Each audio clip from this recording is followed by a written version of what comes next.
Magandang tanghali sa inyong lahat. Welcome to my channel. Alam kong binuksan nyo ang video ito dahil gusto nyong matuto kung paano gumawa ng chocolate fruit berry cake. Ngayon, papakita ko sa inyo ang sangkap. 100 grams cake flour, 35 grams cocoa powder, 1/4 cup tibap, 1/4 water, 1/4 oil, 35 grams dairy cream, 3 grams calomate, 1 gram salt, tatlong egg yolk, tatlong egg white. Ito yung nirang 40 grams na white sugar. May kasama tong patak na cream of tartar. So ngayon, i-mix na natin, masamahin natin. Yan, 1/4 cup oil, 1/4 cup water, 1/4 cup na tibap.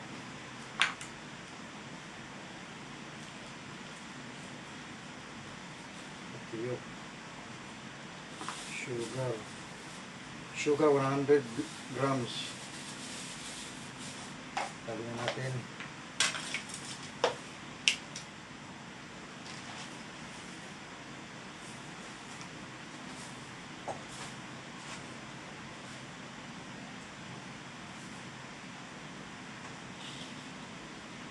Mix na natin.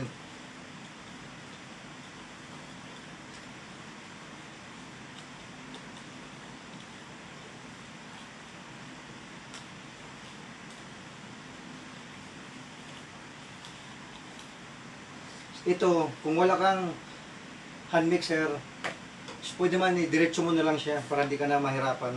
Pero mas maganda kung ihiwala mo yung egg white dahil napakalambot siya para sa fudgy bar.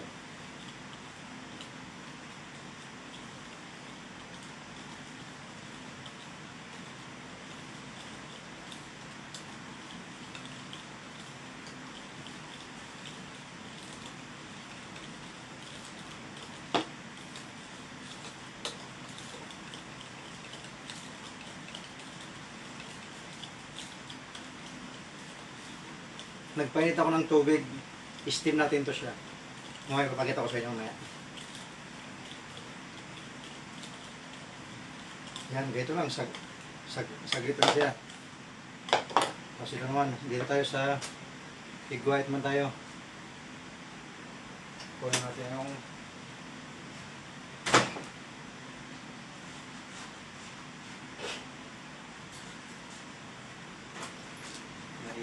saksak natin yung hand mixer.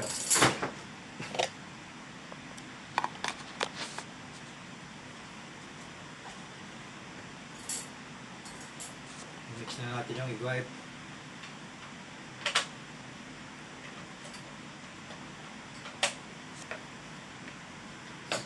Gusto ko gumawa araw-araw kasi yung cellphone ko nagloko. Pero ngayon naayos na siya.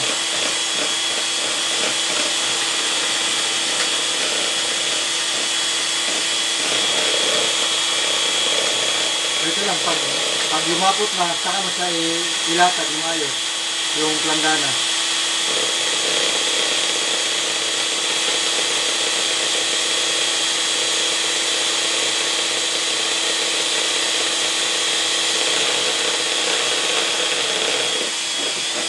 Yan, ito. Lumapot na, dumami ng igway, kaya yung asukal.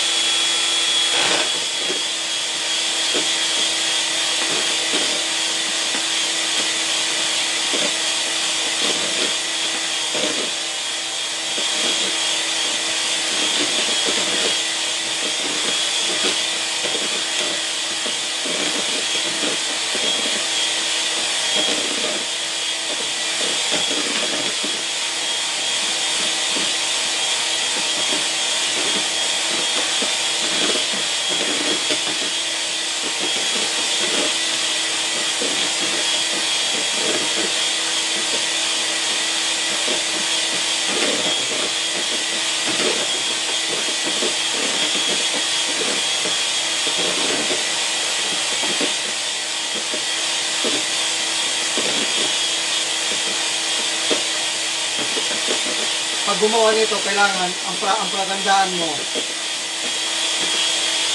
itaob mo sila. Kapag hindi sila nalaglag, ibig sabihin, pwede na. Yan. Tulad nito, pwede na. Ngayon, ilipat natin dito.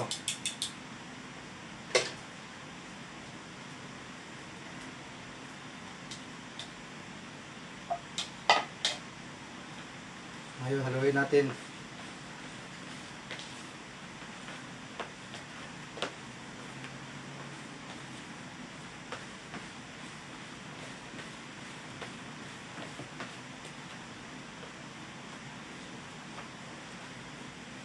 Kailangan sagalan nyo sa ilalim para mawala yung puti-puti. Ito kapag baguhan ka, medyo mahirapan ka kasi iwala yung egg white. Pero pwede naman siya i-direkta nyo lahat. Lahat, sabay-sabay lahat. Wala namang problema. Ito kasi napakalambot pag hiwalay mong egg white. Ayan. Okay na. Lagyan natin sa molde. Kunin mo na yung kalan. Salang na natin. Gusto natin dito. Salang natin kalan para makita nyo.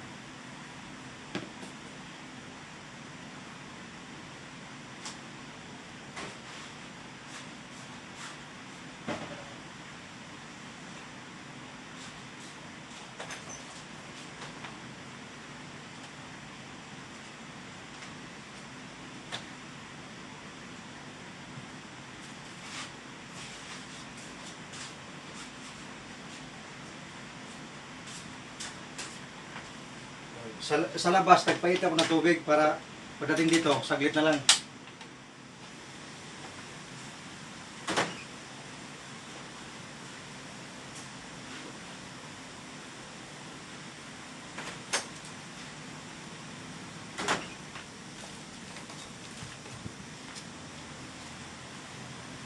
Dito natin siya ilagay. Dito rin natin siya isalang. Ito na magiging molde natin.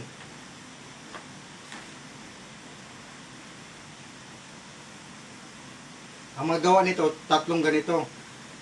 Dapat puro mataas. Ito kasi medyo mababa. Naubusan ako ng lagayan.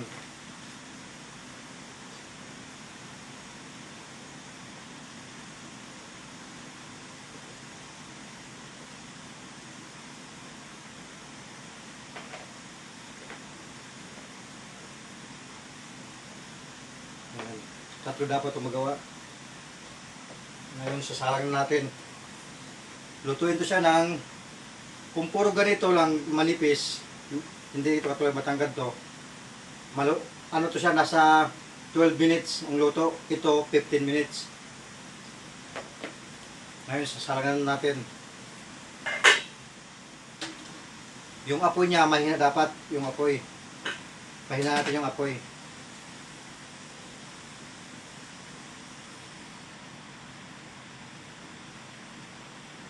Basta yung apoy niya mahina.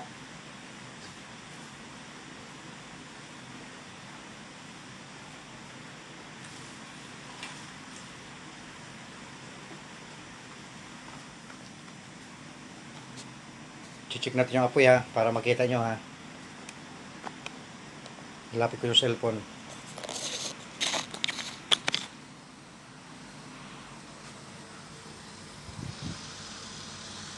Yan, ganyan siya kahina.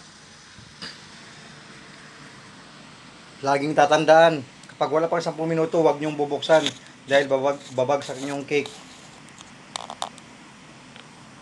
Ngayon, doon ta sa mag-icing. Sinalang natin ng 136.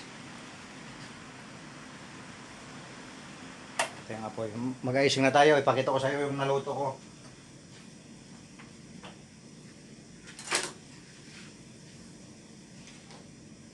Pag naluto siya, ganito siya. Ganito na siya pag maluto. Yan. Umbok to. Kaya nilagay ko dito para magpantay. Ngayon, ibalik natin siya dito. Kasi a-icingan natin siya. Tapos tatakpan natin siya pag na-icingan na. Kung tama, magpapasko na. Pwede yung pang regalo, pang negosyo. Kukunin ko yung na-icingan ko.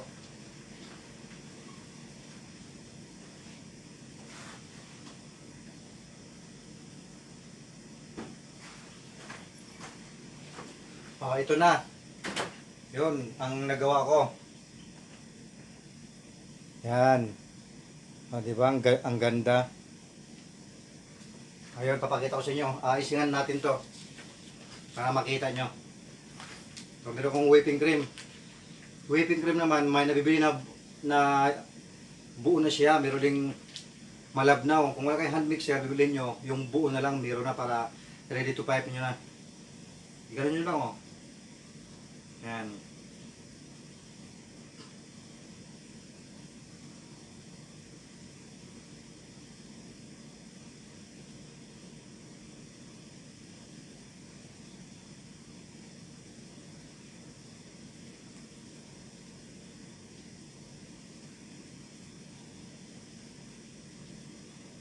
Tapos,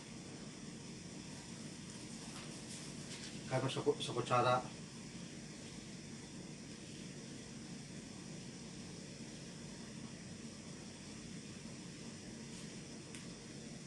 Yan yung mga diskarte para di ka mahirapan mag-icing.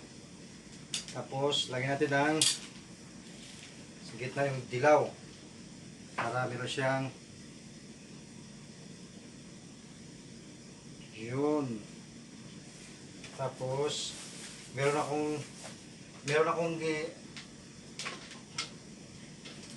yan, i-blender ko na siya. Nagbili nito sa mga department store. Strawberry at saka ito blueberry. Ngayon, design tayo.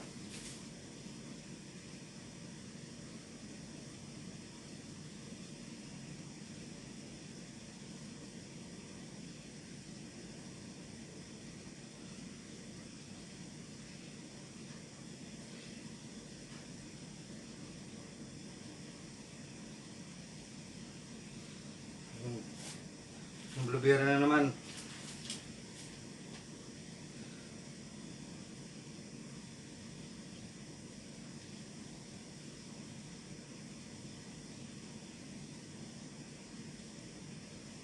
Kaya medyo malabnaw to dahil nilagyan mo ng tubig kasi magbubuo kasi kapag hindi ko nilagyan ng tubig. Yan. Tapos, diskarte dyan. Para maging ganito, sadali lang. Ganyan na siya gito sa kutsilyo. O,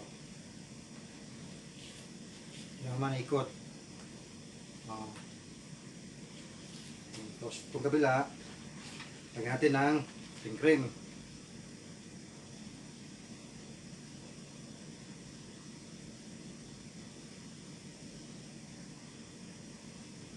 Yun.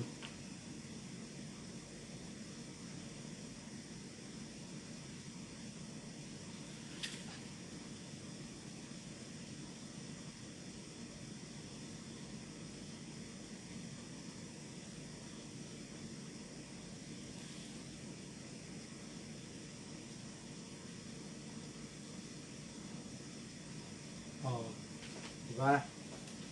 Oh, ito na. Yari na. Oh, diba? Ang ganda.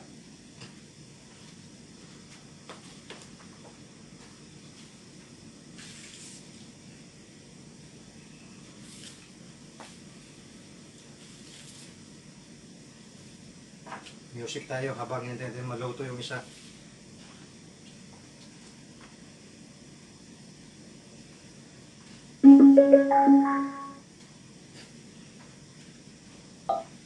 Ngayon, bukas, bibinda ko to bukas. Ang bindang ko nito, 100 pesos.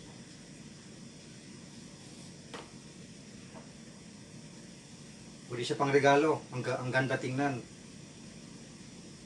Lagyan mo sa freezer, baka matunaw dahil mainit dito.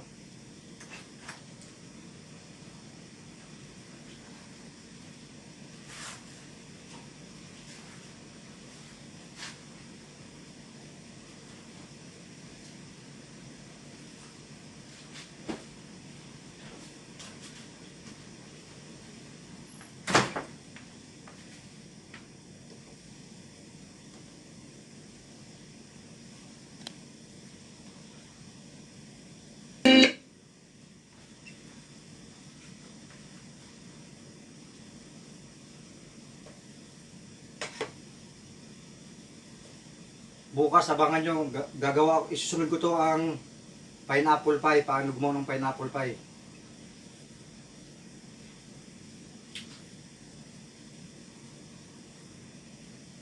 O baka mamaya, baka mahabol ko pa mamaya. Masabay ito sa pag-upload ko nito. Huwag niyong kalimutan mag-subscribe.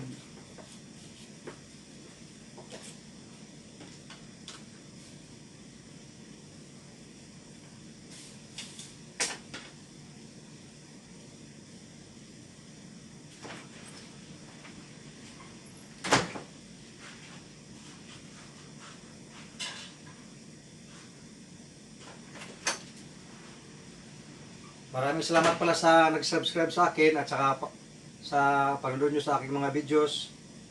Ngayon, silipin natin yung pag-alsa niya. Basta luto niya 12 minutes or 15 minutes kapag depende sa laki.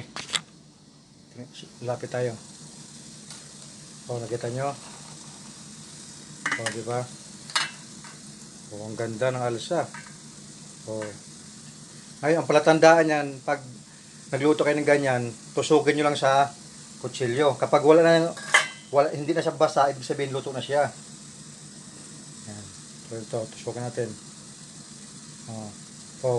Walang basa, luto na siya. Ganun lang ang palatandaan. Yung isa, may basa pa dahil mas malaki yung isa. Yan. Bye-bye, salamat.